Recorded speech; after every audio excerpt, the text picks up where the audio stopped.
Ndewonu ndị ọma, ndị Igbo Klass World abịakwa ọzọ na ngalaba Igbo Class Teach and Learn, ebe nkuzi na mmụta na-aga were.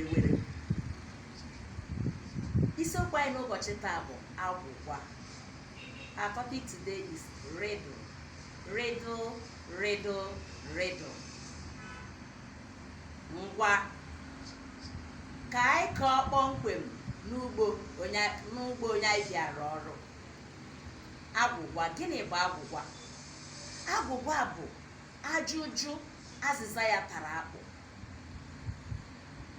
Agwụgwa chọrọ ichebe echiche n'ime, inwe oke amamihe tupu gị azata ya. Ọ na-atọ ụmụ akwụkwọ ụtọ, ọ na-enye ha obi aṅụrị mgbe ọbụla ha zatara agwụgwa. Ọtụtụ ndị mmadụ na-akpọ ya gwam. Ọtụtụ na-akpọ ya ịmarala. Igbo izugbe na-akpọ ya agwụgwa. Nwa bekee kpọrọ ya riddles. Questions that have difficult answer. It takes matured mind, deep thinking to answer riddles.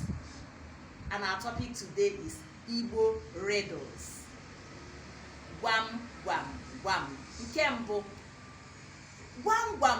gwam ihe kuru la elu. Gwam ihe kuru la elu.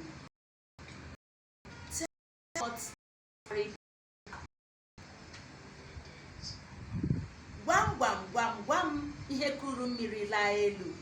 Azịza ya bụ akị oyibo maọbụ akị bekee.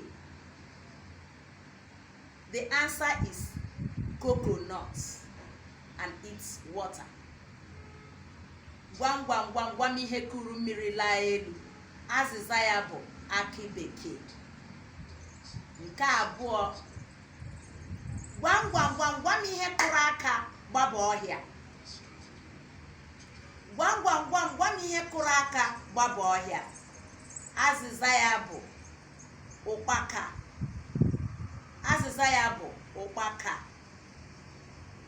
Nke atọ, gwam ihe na-efere gị aka n'ugbo nne gị.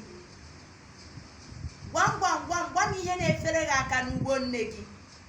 Azịza ya bụ ahịhịa akpụ.